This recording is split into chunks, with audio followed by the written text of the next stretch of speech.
आज हम लोग स्टार्ट करेंगे बोल्ट्जमान कांस्टेंट। ठीक है, इसके पहले क्लास तक हम सबको 55 तक हो गया था ना, कि 54 तक हुआ था।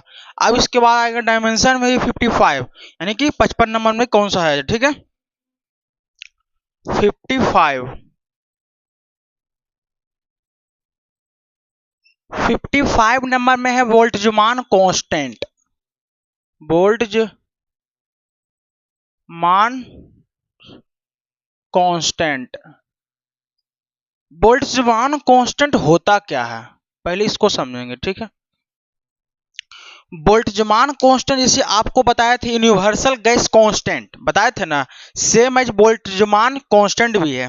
बोल्ट्जमान कांस्टेंट कुछ नहीं है, जो यूनिवर्सल गैस है ना, यूनिवर्सल गैस कांस्टेंट, उसको एवोगाड्रो नंबर से डिवाइड कर देना है, तब क्या निकल के चला आएगा हम सबका बोल्ट्जमान कांस्टेंट।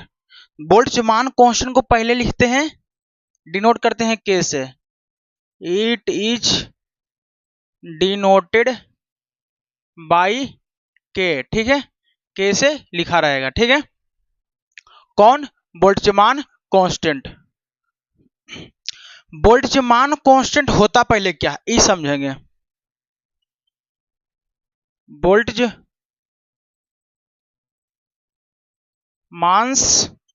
कांस्टेंट। ठीक है, बोल्ट्जमान कांस्टेंट होता क्या है, यानी यूनिवर्सल गैस कांस्टेंट आर बटा एन ए एवोगाड्रोस नंबर। ये आर क्या हो गया, universal gas constant. Universal gas constant जिसको आर से लिखे थे, ये हो गया एवोगाड्रोस नंबर। एवोगाड्रोस नंबर क्या है हम सबका, एवोगाड्रोस नंबर। ठीक है, बोल्ट्जमान क्वेश्चन बराबर क्या हो गया, आर बटा एन ए। ठीक है, अब इसका यूनिट निकालते हैं। तो यूनिवर्सल गैस कांस्टेंट का यूनिट, जैसे कि आर बराबर आपको पहले बताए थे ना, 8.30 करके कुछ था, 8.3 जूल पर केल्विन, या इसे लिखे थे पर केल्विन पर मोल, ऐसा ही लिखे थे ना, पर केल्विन पर मोल। तो आर का यूनिट ऊपर लिख लेंगे। आर का यूनिट क्या है, तो आर का यूनिट क्या है, जूल पर केल्विन पर मोल। बताओ, पर केल्विन पर मोल है। ठीक है, और नीचे में एवोगाड्रो नंबर है, क्या नंबर का कोई यूनिट होता है, नहीं ना, इसका कोई यूनिट नहीं होगा। ठीक है, आप बताओ, जूल पर केल्विन है तो नीचे केल्विन लिख देंगे, और पर मोल है तो मोल से मल्टीप्लाई कर देंगे। ये हम सबका क्या हो जाएगा, S I unit of Boltzmann constant. S I unit of Boltzmann constant. ठीक है, अब इसका डायमेंशनल फॉर्मूला हमको चाहिए। डायमेंशनल फॉर्मूला कैसे निकलेगा, ध्यान से सुनना। डायमेंशनल फॉर्मूला, डायमेंशनल फॉर्मूला बाबू, डायमेंशनल फॉर्मूला पहले देखो, लिखने से पहले क्या करना पड़ेगा, Boltzmann constant equal to R बटा एन ए है, तो आर का डायमेंशनल फॉर्मूला बटा एन ए, यानी नंबर का डायमेंशनल फॉर्मूला। तो तुमको बता दिए थे कि कोई भी नंबर का डायमेंशनल फॉर्मूला नहीं होता है, नहीं होता है, तो इसका तो डायमेंशनल फॉर्मूला होगा नहीं, तो होगा किसका, रियल गैस का। तो रियल गैस का यूनिट से ही डायमेंशन निकालेंगे ना, चाहे बोल्ट्जमान कांस्टेंट का हमको डायमेंशन निकालना है, डायमेंशनल फॉर्मूला निकालना है, तो यूनिट पता है ही है। यूनिट क्या है, जूल, जूल है ना, तो जूल एक ये एनर्जी है, यानी एनर्जी का डायमेंशनल फॉर्मूला क्या बताए थे, M L two T inverse two, यही था ना। अब केल्विन है, केल्विन का क्या बताए थे, अब मोल है तो मोल का एम ओ बताए थे, ये बताए थे ना। अब लिख लेंगे इसको क्या, M L two T inverse two, नीचे में ऊपर जाएगा तो मोल इनवर्स केल्विन इनवर्स। ये हो गया हम सबका क्या, dimensional formula of Boltzmann constant. किसका हो गया, dimensional formula of Boltzmann constant. ठीक है, इसके बाद आएगा टेम्परेचर ग्रेडियंट 56 में। टेम्परेचर ग्रेडियंट,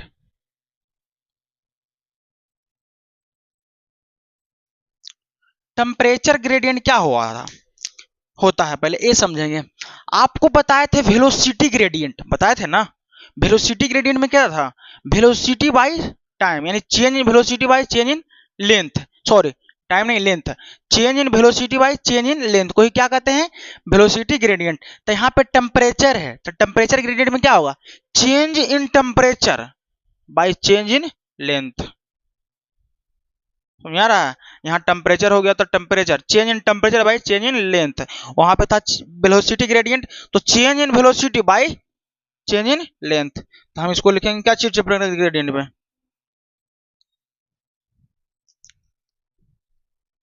टेम्परेचर ग्रेडियंट क्या हो जाएगा हम सबका बाबू, ध्यान से सुनना, टेम्परेचर ग्रेडियंट क्या हो जाएगा, क्या लिखेंगे, चेंज इन टेम्परेचर बटा चेंज इन लेंथ, क्या चला हम सबका टेम्परेचर ग्रेडियंट। तो ऊपर में देखो टेम्परेचर है, तो टेम्परेचर का यूनिट क्या बताए थे, केल्विन, टेम्परेचर का केल्विन होता था ना। और चेंज इन लेंथ यानी एक टाइप का लेंथ ही होगा, तो लेंथ का क्या हो गया, मीटर हो गया। तो केल्विन मीटर इनवर्स किसका यूनिट हो जाएगा, टेम्परेचर ग्रेडियंट का। अब देखो इसका डायमेंशनल फॉर्मूला निकालते हैं, डायमेंशनल फॉर्मूला क्या होगा, डायमेंशनल फॉर्मूला। तो ऊपर में देखो चेंज इन टेम्परेचर, टेम्परेचर का क्या होता है डायमेंशन केल्विन, और नीचे क्या है लेंथ, लेंथ का होता है एल, ठीक है। तो क्या हो जाएगा केल्विन एल इनवर्स, क्या हो गया dimensional formula of temperature gradient, ठीक है।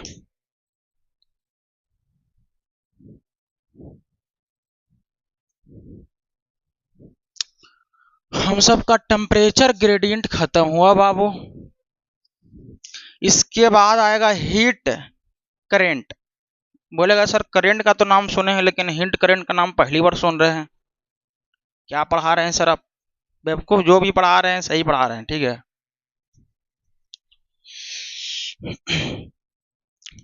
57 में क्या हो जाएगा हम सबका, हीट करेंट। हीट करेंट होता क्या है, हीट कोई भी मटेरियल से कितना हीट पास कर रहा है और उस हीट पास करने में कितना टाइम लग रहा है, उससे क्या कहेंगे हीट करेंट। कोई भी मटेरियल से कितना हीट पास कर रहा है, अब पास करने में कितना टाइम लग रहा है, उससे क्या कहेंगे हीट करेंट, क्या कहेंगे हीट करेंट। तो हीट करेंट बराबर क्या हो जाएगा हम सबका बाबू, हीट करेंट बराबर क्या हो जाएगा,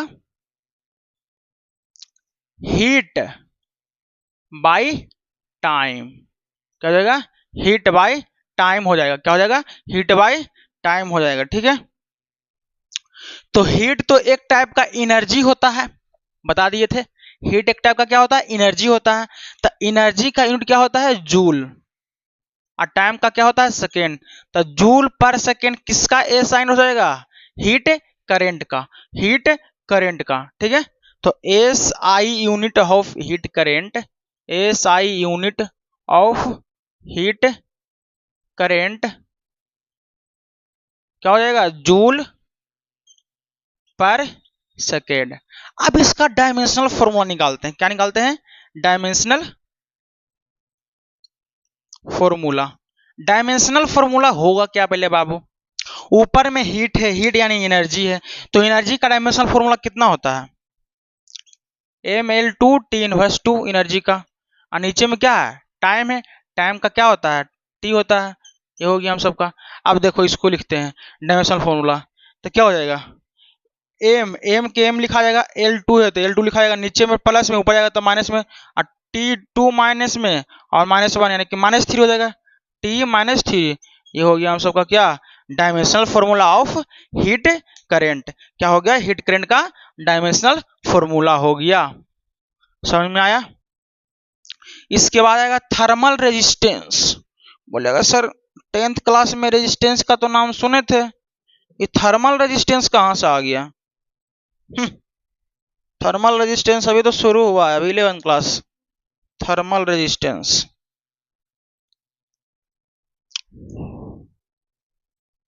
अब आते हैं 55 होगी, सब 57 था ना, 58।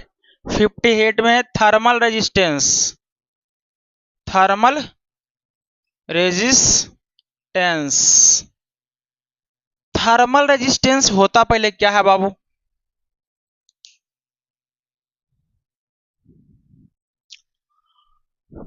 मान लो कि थर्मल रेजिस्टेंस समझने का सबसे सिंपल बात है, इसका डेफिनेशन है टेम्परेचर चेंज या temperature difference by heat current. Temperature difference बटा हीट करंट को ही क्या कहेंगे? Thermal resistance. क्या कहेंगे? थर्मल रेजिस्टेंस कहेंगे। ठीक है, थर्मल रेजिस्टेंस क्या कहेंगे? टेम्परेचर डिफरेंस बाय क्या हो जाएगा? Heat current. क्या हो जाएगा? Heat current. ठीक है, थर्मल रेजिस्टेंस यानी रेजिस्टेंस को आर से लिखते हैं, तो थर्मल रेजिस्टेंस को आर टी से लिख देंगे, चाहे आर से लिखेंगे, यही लिखेंगे ना, और तो कुछ करेंगे नहीं। तो देखो थर्मल रेजिस्टेंस होता पहले क्या है?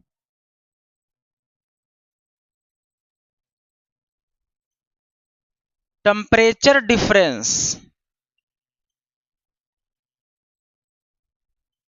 By heat current. क्या हो जाएगा? By heat current. तो टेम्परेचर डिफरेंस को क्या लिखते हैं बाबू? क्या लिखेंगे? टेम्परेचर डिफरेंस का यूनिट क्या बताया था? एक प्रकार का टेम्परेचर ही होगा। टेम्परेचर डिफरेंस यानी पहला टेम्परेचर से दूसरा टेम्परेचर घटाए होंगे तभी ना टेम्परेचर डिफरेंस निकलेगा। तो टेम्परेचर को टेम्परेचर से घटाएंगे, टेम्परेचर ही देगा। तो टेम्परेचर का यूनिट क्या होता है? केल्विन। और हीट करंट का यूनिट अभी बताए थे, कहां गया हीट करंट का? जूल पर सेकेंड। अभी सेकेंड तो ऊपर चला जाएगा, तो ऊपर में क्या हो जाएगा? Kelvin second by joule. ये निकल के आ गया क्या? Unit of thermal resistance. This is the unit of thermal resistance. S I unit of thermal resistance क्या हो जाएगा हम सबका?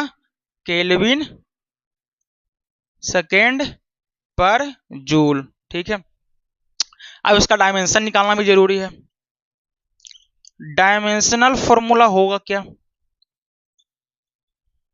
देखो ऊपर में टेम्परेचर डिफरेंस है, तो टेम्परेचर ही है, यानी कि टेम्परेचर का क्या होता है? Dimension kelvin. और नीचे क्या है? Heat current. हीट करंट का डायमेंशन यहाँ पे निकाले हैं, कितना है? M L two T minus three. This is the dimensional formula of heat current. अब देखो, अब इसको ऊपर करके लिखते हैं, नीचे में एम प्लस है तो ऊपर जाएगा तो एम माइनस हो जाएगा, एल टू प्लस है ऊपर जाएगा तो माइनस, और टेम्परेचर नीचे में माइनस है तो ऊपर जाएगा तो प्लस, और केल्विन तो केल्विन नहीं लिखाएगा, ये तो टाइम है ना, और केल्विन को केल्विन ही लिख देंगे। ये हम सबका क्या हो गया? Dimensional formula of thermal resistance. क्या हो गया? थर्मल रेजिस्टेंस का डायमेंशनल फॉर्मूला हो गया। ठीक है, अब इसको थोड़ा मिटाते हैं।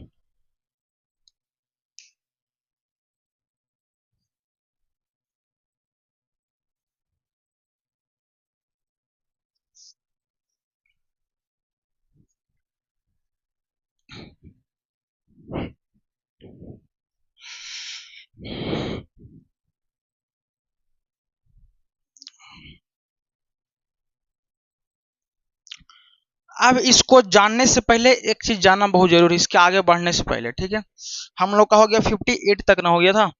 अब इसके बाद एक थोड़ा सा टॉपिक है बाबू, ध्यान से सुनना। ध्यान से सुनेगा तो समझ में आएगा, ना तो नहीं समझ में आएगा।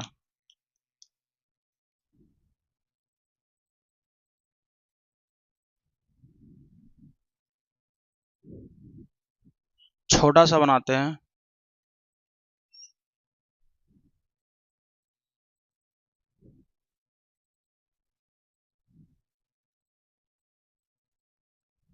ठीक है, समझ में आ रहा है? दिखा दे रहा है ये वाला?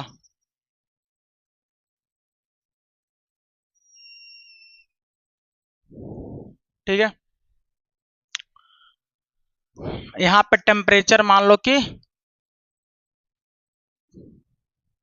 यहाँ पर टेम्परेचर मान लो कि T1 डिग्री सेल्सियस है, ठीक है। यहाँ पर टेम्परेचर T2 डिग्री सेल्सियस है। यहाँ से हीट जा रहा है, ठीक है।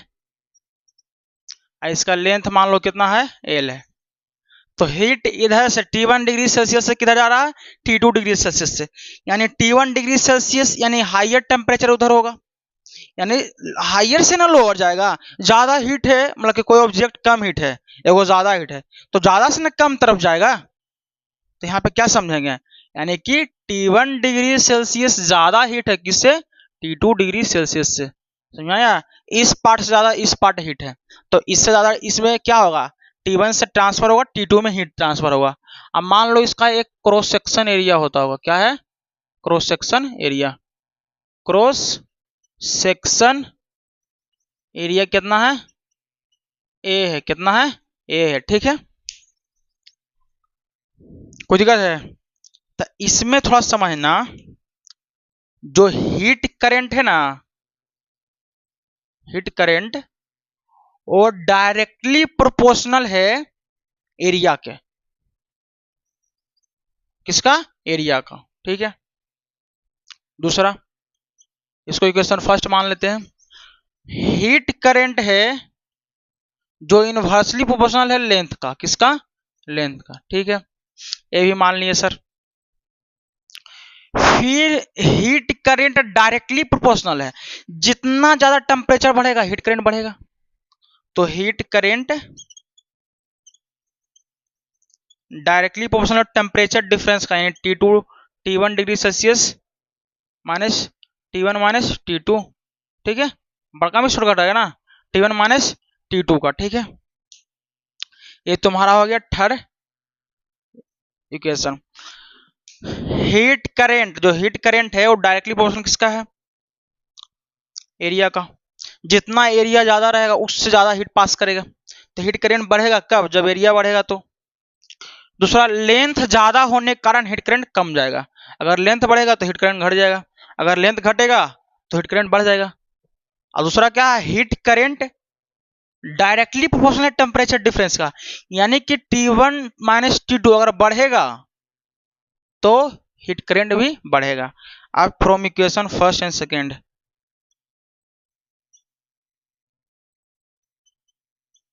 From equation first second and third, किससे, फर्स्ट सेकेंड एंड थर्ड, क्या हो जाएगा, हीट करंट, हीट करंट से Q बाई टी से लिखते हैं, क्योंकि Q हो गया यहाँ पे हीट और T हो गया टेम्परेचर टाइम। Q हो गया क्या चीज, यहाँ पे हीट, बताया था हीट करंट बराबर हीट बाई टाइम, ये हो गया हम सबका टाइम, ठीक है। तो heat directly proportional, heat current directly proportional किसका हो जाएगा, area into T1 minus T2 degree Celsius लिख सकते हैं ए वाला, अब बटा एल कर सकते हैं, आएगा, क्योंकि directly proportional heat current directly proportional area, heat current directly proportional temperature difference, heat current inversely proportional length. अब देखो, डायरेक्टली प्रोपोर्शनल को हटाने के लिए कोई कांस्टेंट ले सकते हैं ना, क्या ले सकते हैं, कांस्टेंट, ठीक है।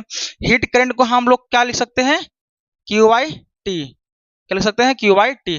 तो हीट करंट को Q बाई टी लिख देते हैं बाबू, ठीक है। और डायरेक्टली प्रोपोर्शनल को हटाने के लिए कोई कांस्टेंट लेंगे तो कौन सा लेते हैं, K लेते हैं, ठीक है। और into A into T1 minus T2, ठीक है, डिग्री सेल्सियस, और नीचे में लेंथ है, ठीक है। समझ में आ रहा है, ये जो एक के लिए है ना बाबू, इसको कहेंगे थर्मल कंडक्टिविटी, क्या कहेंगे, थर्मल कंडक्टिविटी, क्या कहेंगे, थर्मल कंडक्टिविटी। तो यहाँ पे ध्यान देना, हम सबको थोड़ा ध्यान दो, Q बाई टी बराबर, या इसे लिखेंगे Q by T equal to क्या है, K इंटू ए और T1 माइनस T2, ठीक है, अब बटा एल। ये हो गया हम सबका हीट, ये हो गया हम सबका टाइम, ये हो गया क्या चीज, लेंथ, ये हो गया टेम्परेचर डिफरेंस, टेम्परेचर डिफरेंस,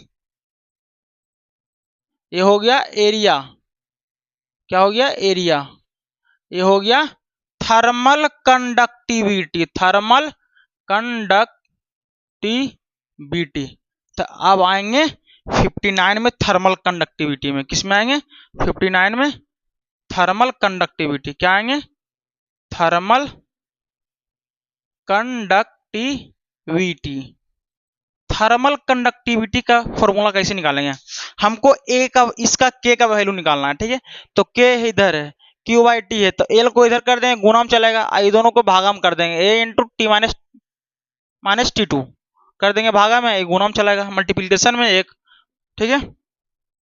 तो देखो के इक्वल टू क्या लिख सकते हैं, Q into L by T into A into T one minus T two, ठीक है, यही आएगा ना के इक्वल टू, यही आएगा के इक्वल टू ना। अब देखो इसका यूनिट लिखते हैं, तो ऊपर में हीट करंट, तो हीट करंट का यूनिट क्या होता है, अभी बताया था ना, यहाँ पे हीट है बलूक, सॉरी हीट है, तो हीट का होता है जूल, एल का मीटर, लेंथ का मीटर, ठीक है। और नीचे में टाइम है, ई टी है टाइम, तो टाइम का सेकेंड, एरिया है तो मीटर स्क्वायर, और टेम्परेचर डिफरेंस यानी कि केल्विन, तो मीटर से मीटर को कैंसिल हो जाएगा, तो क्या बचेगा जूल पर सेकेंड मीटर और केल्विन, ये हो गया हम सबका क्या S I unit of thermal conductivity, S I unit, ठीक है। इसमें कोई डाउट है। अब इसका डायमेंशन निकालते हैं, डायमेंशनल फॉर्मूला, डायमेंशनल फॉर्मूला कैसे निकलेगा डायमेंशनल फॉर्मूला, डायमेंशनल फॉर्मूला बहुत आसान है, ऊपर में जूल है तो जूल का M L two T inverse two लिख देंगे, और नीचे में सेकेंड यानी टाइम का टी, आई मीटर यानी लेंथ, और केल्विन का के।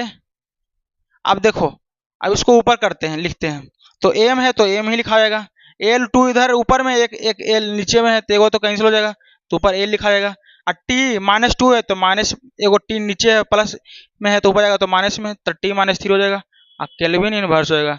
ये हम सबका क्या हो गया dimensional formula of thermal conductivity, क्या हो गया थर्मल कंडक्टिविटी।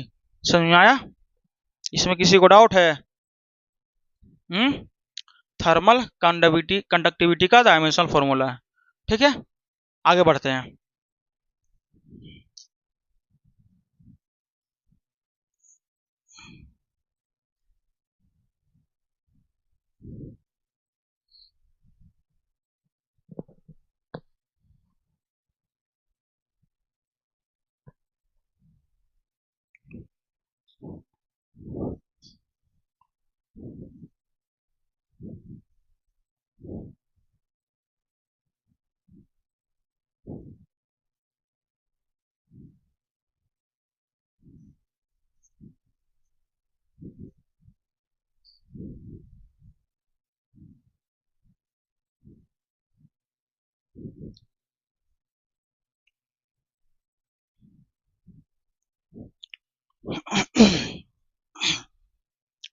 अब आते हैं इंटेंसिटी।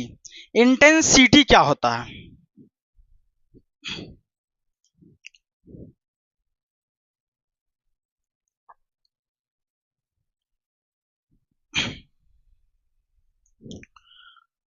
अब आते हैं इंटेंसिटी। इंटेंसिटी क्या होता है 60 नंबर में, इंटेंसिटी,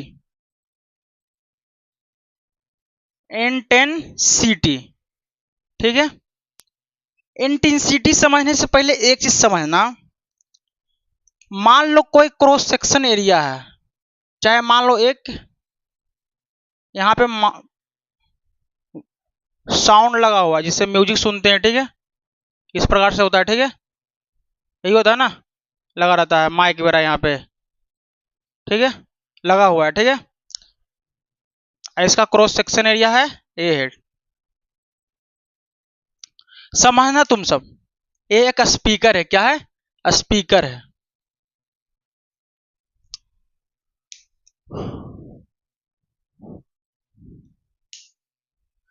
स्पीकर यहाँ पे एक है, तो जब स्पीकर चालू करेंगे तो साउंड प्रोड्यूस होगा, साउंड एक प्रकार का एनर्जी होता है, समझा है, साउंड एक प्रकार का क्या होता है एनर्जी होता है। तो इस क्रॉस सेक्शन एरिया में मान लो एक क्रॉस सेक्शन एरिया है जिसका एरिया मान लो का वैल्यू कितना है ए है। इस क्रॉस सेक्शन एरिया से टी टाइम तक साउंड पास करते रहता है। क्या करते रहता है? पास करते रहता है। ठीक है, यानी प्रोड्यूस हो रहा है साउंड, उसको क्या कहेंगे?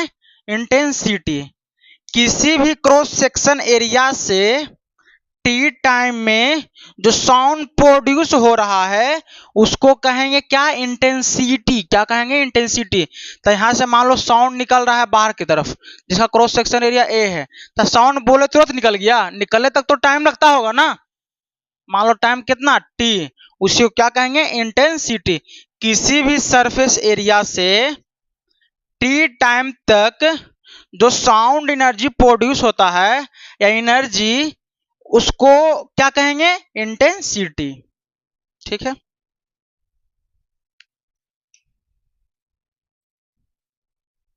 इंटेंसिटी क्या हो जाएगा?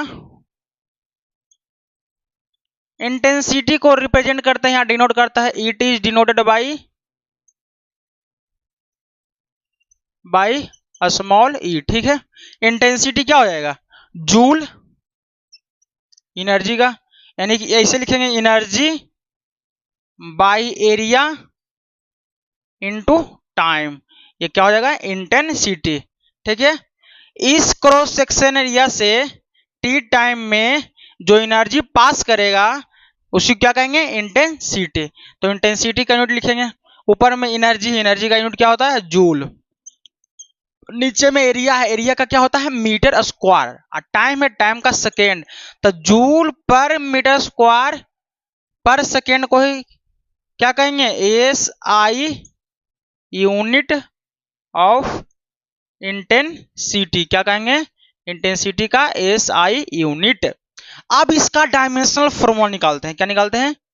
Dimensional formula. अब बताओ, ऊपर में एनर्जी है ना, तो एनर्जी का डायमेंशनल फॉर्मूला क्या होता है? M L two T inverse two. और नीचे में एरिया है, एरिया का L2 होता है, टाइम का क्या होता है? T होता है। अब देखो L2 से L2 कैंसिल हो जाएगा, लेकिन काटना नहीं है, बस समझना है। तो M लिखा जाएगा, ये तो हट गया, ये वाला कैंसिल हो गया। ऊपर में T माइनस टू, नीचे में T प्लस, ये ऊपर जाएगा तो T माइनस थ्री हो जाएगा। ये डायमेंशनल फॉर्मूला हो गया किसका? इंटेंसिटी का। किसका हो गया बाबू? इंटेंसिटी का डायमेंशनल फॉर्मूला। ठीक है, इंटेंसिटी का क्या हो जाएगा? Dimensional formula. ठीक है, यहां तक कोई दिक्कत है? अब आता है स्टीफेंस कांस्टेंट। ये क्या बोल रहे हैं सर? स्टीफेंस कांस्टेंट, क्या क्या नाम ले रहे हैं? Stefan's constant. देखो, स्टीफेन कांस्टेंट को सिग्मा से लिखते हैं। किसे लिखते हैं? सिग्मा से। ठीक है, किसे लिखाएगा? सिग्मा से, A61 नंबर में। ठीक है, स्टीफेंस कांस्टेंट किसे लिखाएगा? सिग्मा से। तो स्टीफेंस कांस्टेंट समझने से पहले उसका एक थोड़ा सा पॉइंट आता है, उसको समझना जरूरी है। इंटेंसिटी जो होता है ना, इंटेंसिटी वो डायरेक्टली प्रोपोर्शनल होता है टाइम पे पावर 4 का। किसका? टाइम पे पावर 4 का। ठीक है, किसके? टाइम की टेम्परेचर, टाइम नहीं टेम्परेचर के पावर 4 आएगा, उसको क्या कहेंगे? Stefan's constant. Stefan's constant. ठीक है, अगर इंटेंसिटी डायरेक्टली प्रोपोर्शनल होगा टेम्परेचर पे पावर 4 का, वो क्या कहलाएगा? ठीक है, स्टीफेंस कांस्टेंट अभी नहीं आएगा। क्या डायरेक्टली प्रोपोर्शनल को हटाने के लिए एक कांस्टेंट लेते हैं, तो इंटेंसिटी को ई लिखते हैं, और डायरेक्टली प्रोपोर्शनल को हटाने के लिए कोई कांस्टेंट लेते हैं। मान लो कोई सा क्वेश्चन लेते हैं, कांस्टेंट हम लोग लेते हैं क्या? सिग्मा। और नीचे में क्या हो जाएगा? T4 into T4। ये आ गया हम सबका, आ गया ना। ये क्या हो गया? इंटेंसिटी। क्या हो गया? इंटेंसिटी। और सिग्मा क्या हो गया? Stefan's constant. और यहाँ T क्या हो गया? टेम्परेचर हो गया। क्या हो गया? टेम्परेचर। अब देखो ये हो गया, अब इसका यूनिट निकाल लेंगे। ठीक है, अब देखो ई बराबर क्या बताया बाबू, सिग्मा इंटू T4। हमको सिग्मा का निकालना यानी स्टीफन कांस्टेंट का, तो सिग्मा बराबर क्या होगा, E/T/4। ये हो जाएगा स्टीफन कांस्टेंट बराबर, यही होगा ना। अब देखो सिग्मा, अच्छा ऊपर में क्या है, इंटेंसिटी है, क्या है इंटेंसिटी, तो इंटेंसिटी का यूनिट क्या बताए थे अभी, joule per meter square per second, तो joule per meter square per second. और नीचे में टेम्परेचर T यानी कि टेम्परेचर का केल्विन पर पावर 4। आप इसका यूनिट लिखें तो क्या लिखाएगा, जूल केल्विन ऊपर चला जाएगा पर पावर 4, और नीचे में क्या होगा, मीटर स्क्वायर सेकेंड स्क्वायर, ये आ जाएगा है। अब इसका ये हो गया SI यूनिट ऑफ किसका, इन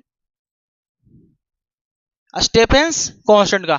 अब इसका डायमेंशनल फॉर्मूला निकालेंगे, डायमेंशनल फॉर्मूला।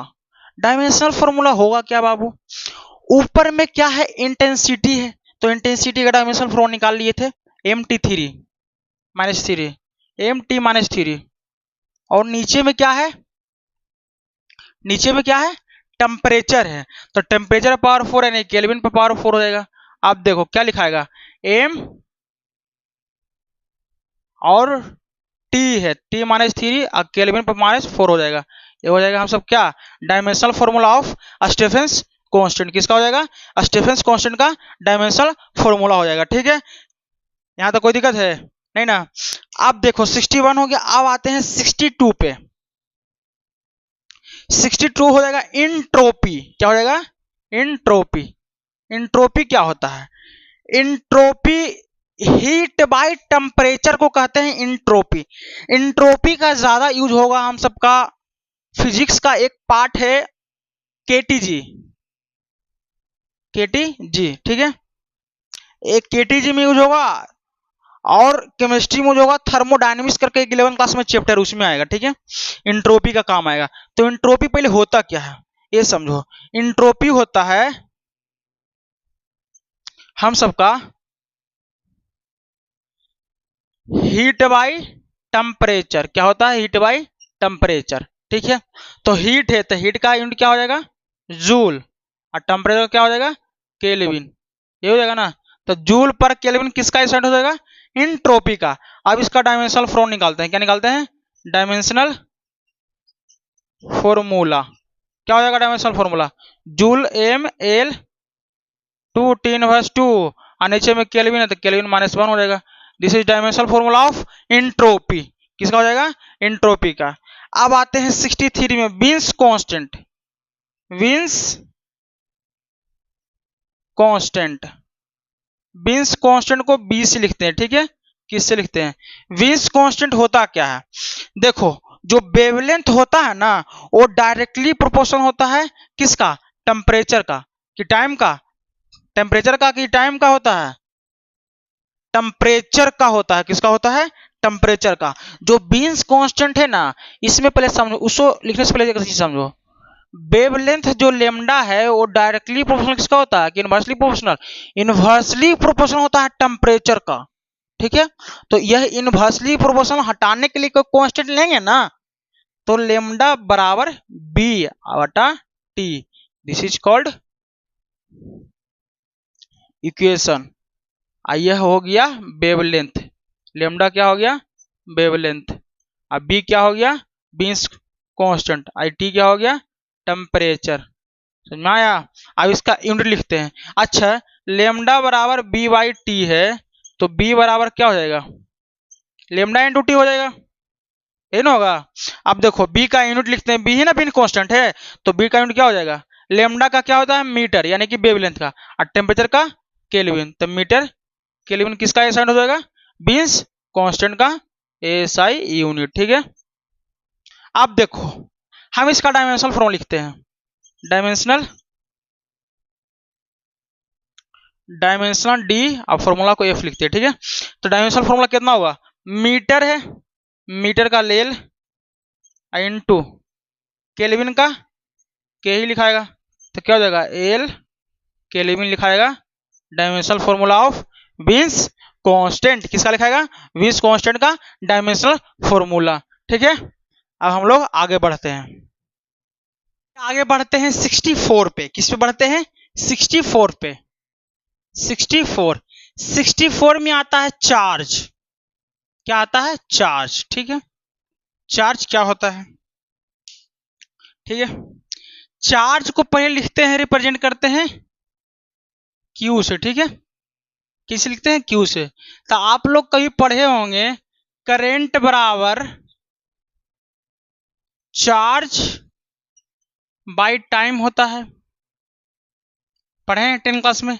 तो चार्ज करेंट अब बटा टाइम, तो टाइम को इधर गुना कर देंगे तो करेंट इनटू टाइम क्या आ जाएगा हम सबका बाबू, चार्ज। ठीक है, तो चार्ज बराबर क्या लिखेंगे, चार्ज बराबर करंट को आई से लिखते हैं, टाइम को टी से लिखते हैं। ठीक है, तो क्यू बराबर क्या लिख सकते हैं, क्यू को चार्ज को लिख दिए और करंट को आई और टाइम को टी, तो क्यू बराबर आई टी क्या निकल के आ गया, चार्ज का फॉर्मूला। यहाँ करंट है तो करंट का ए साइन क्या बताए थे, एम्पेयर। क्या बताए थे, एम्पेयर। और टाइम का क्या होता है, सेकेंड। तो एम्पेयर सेकेंड किसका ए साइन हो जाएगा, चार्ज का। और एम्पेयर इंटू सेकेंड का ही दूसरा नाम है कोलम। क्या नाम है, कोलम। तो हम लोग कहेंगे ए साइड दूसरा नाम नहीं समझ में आया, एम्पेयर इंटू सेकेंड, यानी कि उसी का दूसरा नाम क्या हो गया, कोलम। जैसे किसी के घर में नाम चुन्नू है, कॉलेज में नाम फुन्नू है, तो चुन्नू और फुन्नू एक ही इंसान है ना, बस खाली नाम अलग अलग है। तो एम्पेयर इंटू सेकेंड को क्या कहेंगे, कोलम। तो S I unit of charge क्या हो जाएगा बाबू, कोलम। क्या हो जाएगा, कोलम। ठीक है, अब इसका डायमेंशन क्या होगा, dimensional formula.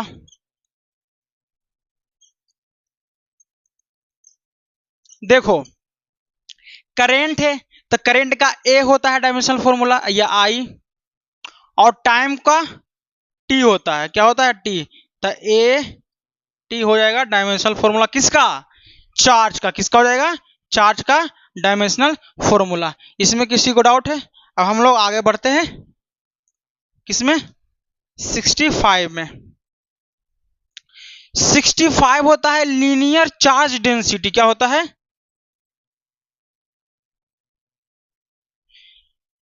Linear charge density. Linear charge density को लेमडा से लिखते हैं। लीनियर चार्ज डेंसिटी पहले होता क्या है, इसको समझना है। मान लो कोई रोड है, ठीक है, रड देखता है, छड़ होता है आयरन का, रोड है, ठीक है, और इस पे मान लो कोई चार्ज डिस्ट्रीब्यूटेड है। ठीक है, समझ रहा है, कोई चार्ज क्या है, डिस्ट्रीब्यूटेड है, बटा हुआ है। तो लेंथ बढ़ेगा तो और चार्ज डिस्ट्रीब्यूट होगा, ठीक ना। जैसे जैसे लेंथ बढ़ेगा तो और चार्ज डिस्ट्रीब्यूट होगा। तो यहाँ पे जो लेमडा हो गया कोलम पर मीटर, इस पे चार्ज कैसा डिस्ट्रीब्यूटेड है, लेमडा कोलम पर मीटर। कहने का मतलब कि 1 मीटर में 1 लेमडा चार्ज डिस्ट्रीब्यूट होगा, 2 मीटर में 2 लेमडा चार्ज डिस्ट्रीब्यूट होगा। ठीक है, 2 लेमडा चार्ज इस पे बट जाएगा 2 मीटर लेंथ पे। ठीक है, इसका कहने का मतलब कि ये है। तो लीनियर चार्ज डेंसिटी को लेमडा से लिखते हैं। और लीनियर चार्ज डेंसिटी होता क्या है, लीनियर चार्ज डेंसिटी लेमडा बराबर क्या हो जाता है, चार्ज बटा लेंथ। क्या बोलते हैं, चार्ज बटा लेंथ। तो लेमडा क्या है, कोलम पर मीटर ना, तो लेमडा कोलम पर मीटर, तो कोलम चार्ज, अब नीचे में लेंथ मीटर। ठीक है, अब इसका एस आई यूनिट निकालते हैं। एस आई यूनिट क्या हो जाएगा, चार्ज का कोलम, मीटर लेंथ का मीटर, तो कोलम पर मीटर किसका ए साइन हो जाएगा, लीनियर चार्ज डेंसिटी का। अब इसका डायमेंशनल फॉर्मूला निकालते हैं। क्या निकालते हैं, डायमेंशनल फॉर्मूला। ऊपर में चार्ज है तो चार्ज का डायमेंशनल फॉर्मूला निकाले थे एटी, अभी जस्ट निकाले बाबू एटी। ठीक है, और नीचे में लेंथ है, लेंथ का एल, यानी कि इसका एल ए टी हो जाएगा डायमेंशनल फॉर्मूला किसका, लीनियर चार्ज डेंसिटी का। किसका होगा बाबू, लीनियर चार्ज डेंसिटी का। ठीक है, अब इसके बाद आते हैं 66 में। 66 में हो जाएगा surface charge density. Surface charge density, इसको सिग्मा से लिखते हैं। इसमें क्या होगा कि कोई एक सरफेस एरिया होगा। क्या होगा, एक सरफेस एरिया होगा। ठीक है, मान लो एक कोई सरफेस एरिया है, इस एरिया पे चार्ज डिस्ट्रीब्यूटेड होगा, इस एरिया में चार्ज डिस्ट्रीब्यूटेड होगा। समझ में आ रहा है, इसके पहले था लेंथ पे चार्ज डिस्ट्रीब्यूटेड हो रहा था, अब एरिया पे चार्ज डिस्ट्रीब्यूट होगा। तो lambda coulomb per meter square charge distribute होगा, यानी कि 1 मीटर स्क्वायर एरिया पे एक सिग्मा चार्ज डिस्ट्रीब्यूट होगा। इसको सिग्मा बोलते हैं। क्या बोलते हैं, सिग्मा। तो sigma coulomb per meter square, यानी 1 मीटर स्क्वायर एरिया में एक सिग्मा चार्ज डिस्ट्रीब्यूट होगा। 2 मीटर स्क्वायर एरिया में यानी 2 सिग्मा चार्ज डिस्ट्रीब्यूट होगा। 3 मीटर स्क्वायर एरिया में यानी 3 सिग्मा चार्ज बट जाएगा। समझ में आया। तो सरफेस चार्ज डेंसिटी क्या हो जाएगा बाबू, हम सबका सरफेस चार्ज डेंसिटी क्या होगा, सरफेस चार्ज डेंसिटी हम सबका हो जाएगा चार्ज बटा एरिया। वहां पे लेंथ था, यहाँ एरिया हो गया, कुछ तो है नहीं। अब इसका यूनिट निकालते हैं, एसआई यूनिट। ऊपर में चार्ज है, तो चार्ज का एस साइड बताए थे बाबू, कूलम। कूलम कूलम हो गया। एरिया है तो एरिया का मीटर स्क्वायर हो जाएगा। ठीक है, तो कूलम बाई मीटर स्क्वायर किसका ये साइन हो जाएगा, सरफेस चार्ज डेंसिटी का। अब इसका डायमेंशनल फॉर्मूला निकालते हैं। डायमेंशनल फॉर्मूला बताना, कॉलम है ऊपर में यानी चार्ज है, चार्ज का डायमेंशनल फॉर्मूला एटी निकाले थे बाबू, ए टी। और नीचे में एरिया है, एरिया का क्या होता है, एल स्क्वायर। ठीक है, तो क्या हो जाएगा, एल माइनस 2 ए टी। ठीक है, एक सेकेंड, यहाँ पे एल है तो एल माइनस 1 ऊपर जाएगा तो होगा ना, छूट गया था बाबू, सॉरी। ठीक है, dimensional formula surface charge density का हो गया। ठीक है, अब आते हैं नेक्स्ट 67 में, वॉल्यूम चार्ज डेंसिटी। अब चार्ज डिस्ट्रीब्यूटेड ना लेंथ पे होगा ना एरिया पे होगा, अब वॉल्यूम पे चार्ज डिस्ट्रीब्यूट होगा। इसको रो से रिप्रेजेंट करते हैं। ठीक है, किससे करते हैं, रो से। अब कोई वॉल्यूम होगा यानी कोई स्फीयर होगा, गोला होगा, अब उसके अंदर चार्ज डिस्ट्रीब्यूटेड होगा। ठीक है, जैसे कि मान लो कोई क्यूब ले लिए। ठीक है, यहाँ पे समझने के लिए,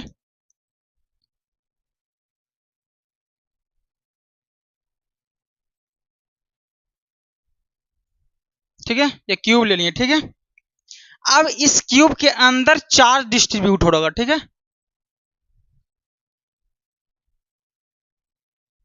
नहीं समझ में आ रहा है, बेवकूफ नहीं समझ में आ रहा है, सबसे आसान बात है। एक रूम देखा है, तो रूम के अंदर, रूम एक प्रकार का क्या हो गया, क्यूब हो गया। तो रूम के अंदर अगर चार्ज पूरा डिस्ट्रीब्यूट कर गया तो रूम के वॉल्यूम में चार्ज डिस्ट्रीब्यूट किया ना, रूम के वॉल्यूम में चार्ज डिस्ट्रीब्यूट किया ना, बांटा ना, तो क्या हो जाएगा, वॉल्यूम चार्ज डेंसिटी। ठीक है, तो इसका अब लिखते हैं आगे, क्या हो जाएगा, वॉल्यूम चार्ज डेंसिटी को रो से लिखते हैं, और रो बराबर चार्ज तो डिस्ट्रीब्यूट होबे करेगा, लेकिन ना लेंथ पे होगा ना एरिया पे, आप जाके वॉल्यूम पे होगा। किस पे होगा, वॉल्यूम पे।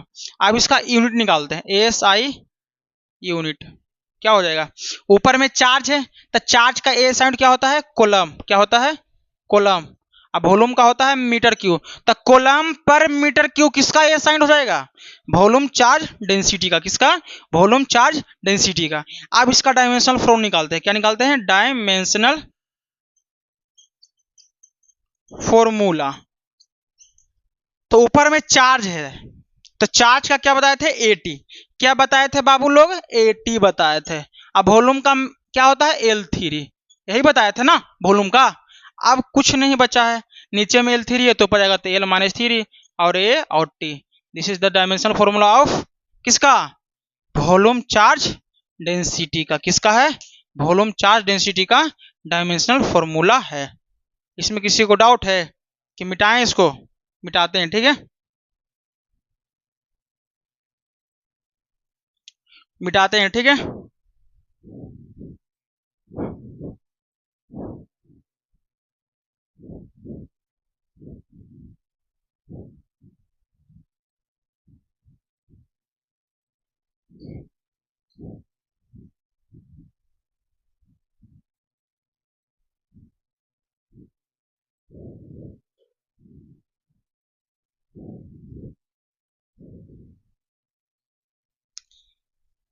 अब थोड़ा सा कुछ समझना है हम सबको, जो बहुत जरूरी है। हम लोग मान लो एक चार्ज Q1 ले लिए, यहाँ पे ले लिए Q1 चार्ज, ठीक है, दूसरा ले लिए Q2 चार्ज, और दोनों का बीच का डिस्टेंस मान लो कितना है, R डिस्टेंस है, कितना है, R डिस्टेंस है, ठीक है। तब क्या होगा, फोर्स डायरेक्टली प्रोपोर्शनल होगा पहला चार्ज का मैग्नीट्यूड और दूसरा चार्ज का मैग्नीट्यूड के मल्टीप्लिकेशन। सेकेंड में आएगा इलेक्ट्रोस्टैटिक फोर्स है, कौन सा है, इलेक्ट्रोस्टैटिक फोर्स, ठीक है। दूसरा क्या, डिस्टेंस के इनवर्सली प्रोपोर्शनल के स्क्वायर होगा, ठीक है। अब दोनों को रिलेट करते हैं फ्रॉम फर्स्ट एंड सेकेंड। तो force directly proportional to Q1 का मोड, Q2 का मोड, मोड किस लिए लगा रहे हैं, हमेशा पॉजिटिव लेना है, मैग्नीट्यूड सिर्फ बटा R स्क्वायर। अब डायरेक्टली प्रोपोर्शनल को हटाने के लिए कांस्टेंट लेते हैं F बराबर, तो कांस्टेंट K ले लेंगे, Q1 और Q2 बटा R square. This is the formula of electrostatic force, ठीक है। एक बात और, K का वैल्यू होता है 1/4 पाई एप्सिलॉन नॉट, क्या है, 1/4 पाई एप्सिलॉन नॉट, ठीक है। इसको कहते हैं परमिटिविटी, क्या कहते हैं, परमिटिविटी, क्या कहते हैं, परमिटिविटी। जब इलेक्ट्रोस्टैटिक चैप्टर पढ़ाएंगे ना आप लोग को 12वीं क्लास में, तब इसी समझ में आएगा। इसको क्या कहते हैं, परमिटिविटी, क्या कहते हैं, परमिटिविटी, ठीक है। इसी परमिटिविटी का हमको निकालना है यूनिट डायमेंशन। इस एप्सिलॉन नोट, इसको कहते हैं epsilon note, epsilon epsilon note, ठीक है, एप्सिलॉन नोट, एप्सिलॉन नोट, ठीक है। किसको बोलते हैं, एप्सिलॉन नोट, इसको बोलते हैं क्या, एप्सिलॉन नोट बोलते हैं, ठीक है। इसका वैल्यू होता है 8.86 इंटू 10⁻⁻12 न्यूटन मीटर का स्क्वायर बटा कोलम का स्क्वायर, ठीक है। हमको निकालना है इसका यूनिट, ये तो वैल्यू लिख दिया पहले था ना, यूनिट पता चल गया, अब इसका यूनिट निकालना है। तो फोर्स वाला अभी क्या पढ़े हैं बाबू, K Q1 Q2 बटा R स्क्वायर। F बराबर K का वैल्यू पुट कर सकते हैं 1/4 pi epsilon not, 1/4 pi epsilon not Q1 का मोड, Q2 का मोड बटा R स्क्वायर। यही एप्सिलॉन नॉट का हमको यूनिट निकालना है। तो इस एप्सिलॉन नॉट को उधर लेके चले जाते हैं, तो एप्सिलॉन नॉट बराबर क्या हो जाएगा, अब फोर्स को, एप्सिलॉन नॉट बराबर फोर्स Q1 का मोड, Q2 का मोड बटा R स्क्वायर 4 पाई हो गया, ये तो इधर चला गया। अब फोर्स को नीचे ले आओ, तो एप्सिलॉन नॉट बराबर क्या हो जाएगा, Q1 का मोड Q2 का मोड गुना में दोनों 4 पाई R स्क्वायर गुने F, ठीक है। अब देखो हमको इसका यूनिट लिखना है, तो चार्ज 1 चार्ज 2, तो चार्ज का पहला चार्ज का कॉलम, दूसरा चार्ज का भी क्या हो जाएगा कॉलम, इस चार्ज का भी क्या हो जाएगा कॉलम, दोनों गुना में है, तो क्या हो जाएगा कॉलम इंटू कॉलम, और नीचे में इसका तो कोई यूनिट होगा नहीं 4 पाई का, R स्क्वायर डिस्टेंस यानी कि मीटर का स्क्वायर, और नीचे में फोर्स है तो फोर्स का न्यूटन, यानी क्या हो जाएगा कॉलम का स्क्वायर, कोलम्ब का स्क्वायर बटा metre square newton metre square. क्या हो जाएगा? Newton metre square. किसका SI unit? SI unit of permittivity. Permittivity समझ में आया? ये हम सबका 68 नंबर में कौन है? परमिटिविटी। क्या है? परमिटिविटी। परमिटिविटी, ठीक है, यही है परमिटिविटी। अब इसका डायमेंशनल फॉर्मूला निकालते हैं। डायमेंशनल फॉर्मूला, ऊपर में चार्ज है तो चार्ज का 80 होता है, 80, और ऊपर में चार्ज है लेकिन स्क्वायर है, स्क्वायर कर दिए। नीचे में न्यूटन है तो फोर्स का होता है एम एल 3/2। अब मीटर स्क्वायर यानी कि एल का स्क्वायर, ठीक है। अब क्या होगा? ऊपर में स्क्वायर है तो ए स्क्वायर टी स्क्वायर लिख दिए, ठीक है।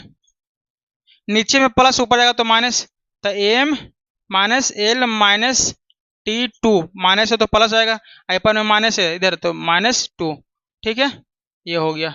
अब इसको क्या करेंगे? सोल्व करेंगे तो क्या होगा? एम माइनस फिर एल माइनस 1 एल -2 यानी कि एल -3, T2 यानी T⁴ A2 हो जाएगा। This is the dimensional formula of permittivity. क्या हो जाएगा? परमिटिविटी का परमिटिविटी, ये परमिटिविटी है, इसका डायमेंशनल फॉर्मूला हो गया, ठीक है। किसी को डाउट है? दो चार्ज के बीच में फोर्स लगा, ठीक है। 68 69 में आते हैं इलेक्ट्रिक फील्ड इंटेंसिटी, जिसको ई से लिखा जाता है। होता क्या है? मान लो कोई एक प्लस कूलम चार्ज है, क्यू कूलम चार्ज है, यह एक कूलम चार्ज पे फोर्स लगा रहा है r डिस्टेंस दूर पे है, ठीक है। एक कैपिटल क्यू चार्ज इस +1 कूलम चार्ज को रिपेल कर रहा है, दूर भेज रहा है जिस फोर्स से, उसी क्या कहेंगे? हमेशा यहाँ पे एक कूलम होना चाहिए, तब दूसरा चार्ज रखेगा तो फिर ये चलाएगा, तब इसको कहेंगे इलेक्ट्रिक फील्ड इंटेंसिटी। जब ये चार्ज इस पे फोर्स लगाएगा +1 कूलम चार्ज पे तो भागेगा, क्योंकि पॉजिटिव है, उसी कहेंगे इलेक्ट्रिक फील्ड इंटेंसिटी, जिस फोर्स से भागे तो क्या हो जाएगा? इलेक्ट्रिक फील्ड इंटेंसिटी के Q/r², ये हो जाएगा फॉर्मूला, ठीक है। क्या हो जाएगा? ये फॉर्मूला समझ में आया? अब फोर्स का फॉर्मूला क्या बताए थे? Q1 Q2/r², ठीक है। अब देखो electric field intensity, electric field intensity बराबर होता है फोर्स बटा चार्ज, फोर्स बटा चार्ज, फोर्स का न्यूटन और चार्ज का कूलम, न्यूटन बटा कूलम, किसका एसाइंड हो जाएगा? इलेक्ट्रिक फील्ड इंटेंसिटी का। अब इसका डायमेंशनल फॉर्मूला निकालते हैं।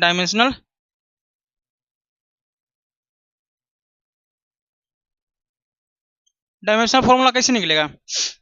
ऊपर में न्यूटन यानी कि न्यूटन का क्या हो जाएगा? एम एल T⁻², और नीचे में कूलम का 80, ठीक है, यही है ना। अब इसको लिख देते हैं एम एल T-3 हो जाएगा, +1 है तो ऊपर जाएगा तो माइनस आए माइनस।